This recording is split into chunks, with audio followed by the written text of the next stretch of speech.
ازيكم عاملين ايه؟ هكمل النهارده فيديو اكلات تحت السنه. الاكلات ال8 شهور غالبا هكون خلصت الخضار والفاكهه والنشويات، وهبدا ان انا ادخل انواع معينه من البروتين. هبدا ان انا ادخل لبن كامل الدسم مبستر قصير الاجل، بيكون للطبخ بس مش للشرب، يعني الطفل مش هيشربه، لا زي ما احنا على الرضاعه الطبيعيه او الصناعيه، بس هتضيف اللبن القصير الاجل دوت على اكلات معينه. طيب زي ايه انواع لبن؟ احنا قلناها قبل كده في بوست لوحده: مزارع دينا، لاكتل، الاصدقاء، هيلسي، لابنيتا. وقلنا قبل كده ليه لازم يبقى قصير الاجل مش طويل الاجل، وشرحنا الفرق ما بينهم في بوست قبل كده. نقدر ندخل اصناف زي ايه؟ زي الطماطم والبتنجان ونشيل القشره منهم كويس.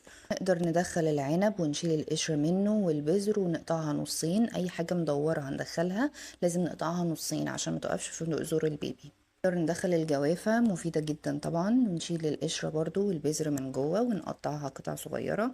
نقدر ندخل البيض للنونو، صفار وبياض عادي مع بعض، وندخله بأي شكل النونو يقبله، سواء مسلوق وأومليت أو نعمله بان كيك وندخل فيه أي خضار وفواكه احنا عايزينها.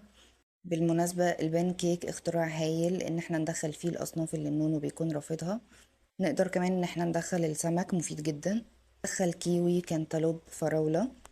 مش هحتاج ان انا اهرس الاكل، يكفي بس ان انا اقطعها قطع صغيرة او بالطول، او لو حاجة مدورة اقسمها نصين عشان ابدأ اخشن الاكل تدريجي.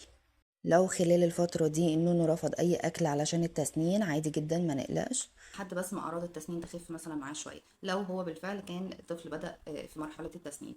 المرة الجاية هتكلم عن الاكلات ال9 شهور. دمتم اشطر مامز.